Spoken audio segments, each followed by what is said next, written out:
Meron po kaming very productive na exercise kanina, no? So the NBI cleared na hindi mga suspects ang mga ito, kundi mga potential witnesses.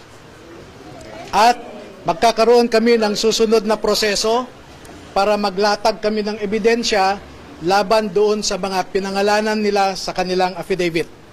When you say may panibagong proseso, babalik mo pa rin ito? Babalik kami dito para sa mga dokumento, mga ibang ebidensya. Paano po yung mga naging tanungan po kanina, attorney? Well, ang sabi kasi sa subpoena, they just want to establish the identity ng mga 18.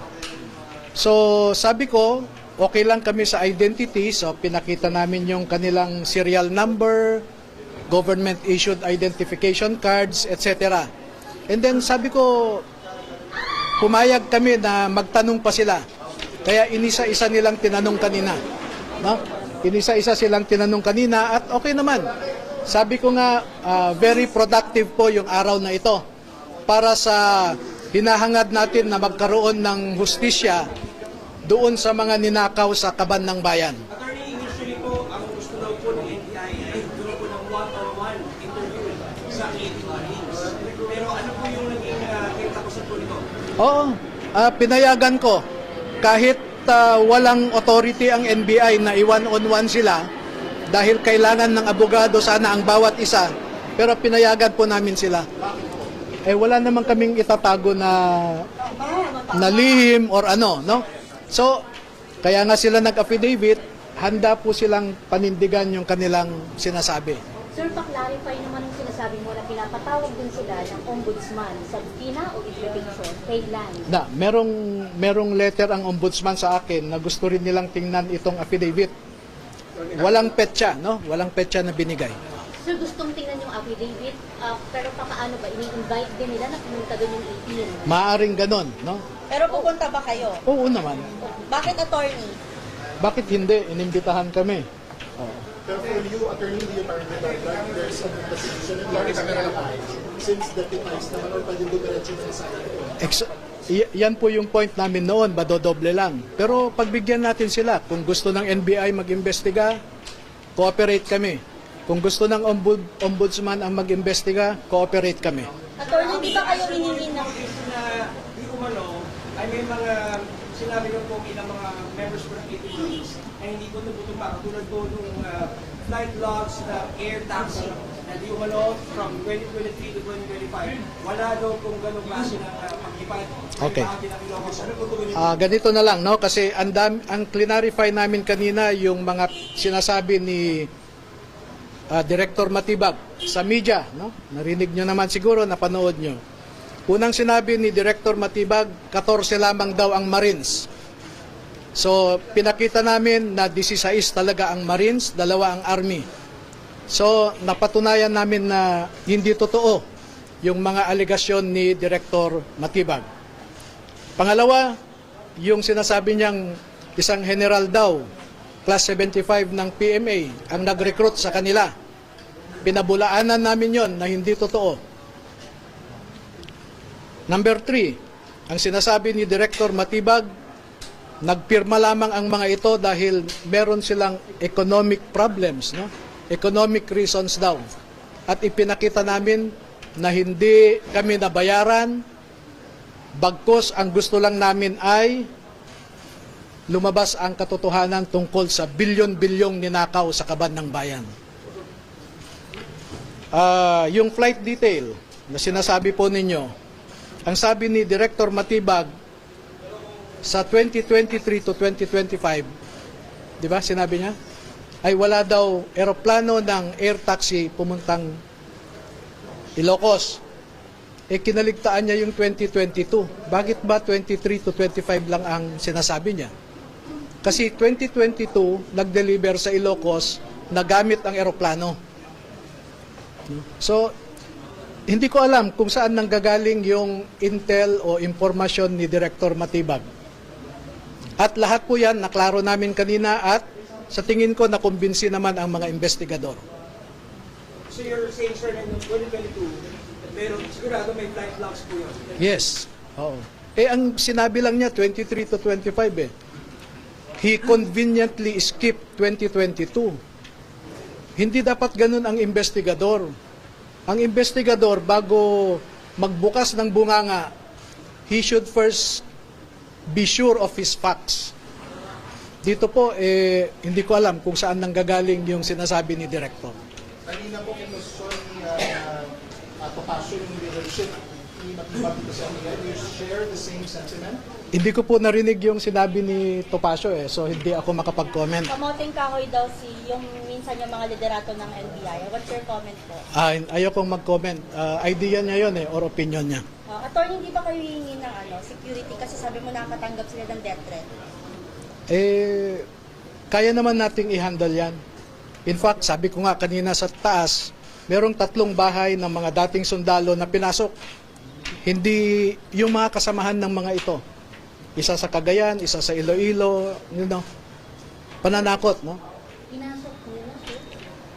3 sa 18 ex-marines yung pinasok ng Hin- bahay. hindi kasama sa 18.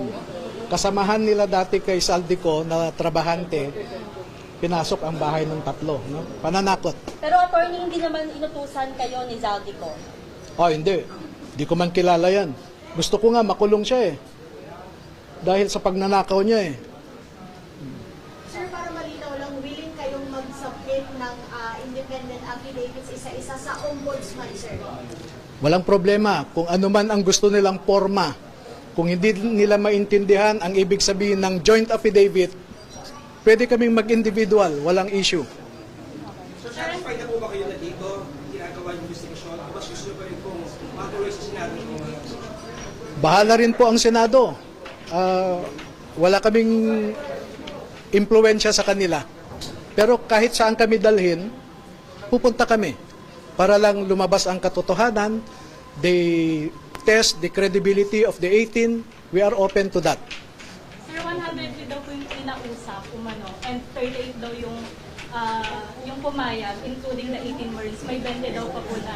Hindi ko alam din yan Kaya nga, hindi ko alam kung saan nanggagaling yan. Pero may lalantad pa, attorney. Ayoko munang sagutin yan. Sir, ano yung kwento doon sa 3 yung pinasok yung bahay, yung mga kasamahan nila? Pakwento lang.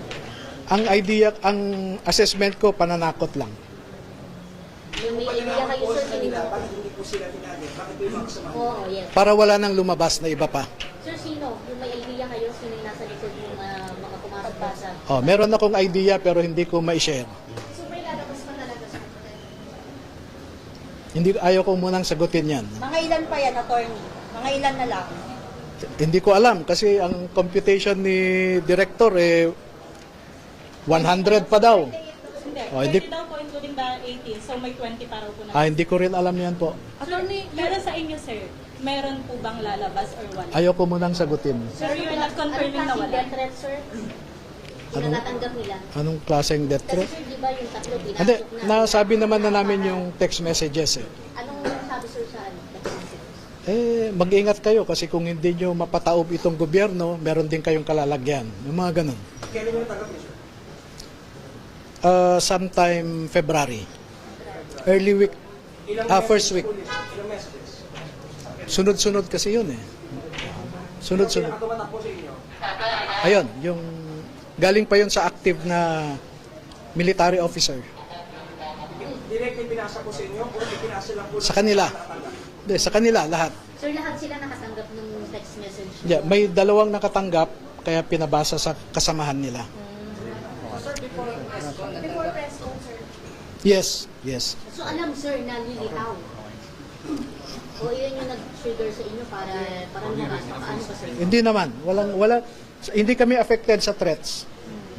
Attorney, Okay po. totoo po ba sa 18 hindi walo dyan, hindi daw naging tauhan ni Zaldico? Klinaro na namin yun. Hindi namin alam kung saan nanggaling yung sinasabi ni Director. Pero naipakita namin ang pruweba na 16 ang Marines, 2 ang Army. May driver po. Yung driver na sinasabi apat daw. Naku, si Director ang tanungin nyo dun kasi hindi tama yung sinasabi niya Attorney, kailan po kayo babalik at ano po yung inyong pake na ma-accomplish nyo yung pagbalik sa inyo? Next week, babalik kami para dala na namin yung mga ibang ebidensya. Kasi yung subpoena nga, Iba nakalagay lang doon to verify the identity. Hindi naman nila sinabing dalhin nyo ang mga ebidensya nyo. So next week po yun, next week. Anong date, sir? Anong date?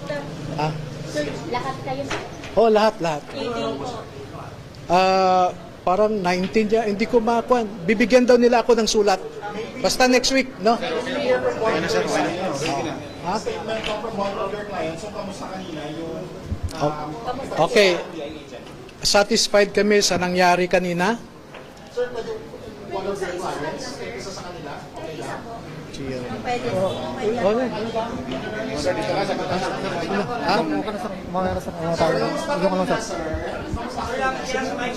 Ayos lang po, sir. Okay naman po yung trato nila sa amin, sir. Anong trato, sir? Yung makataong sir, mabait po sila. At ano naman lahat, mabait po sila sa amin. Wala po.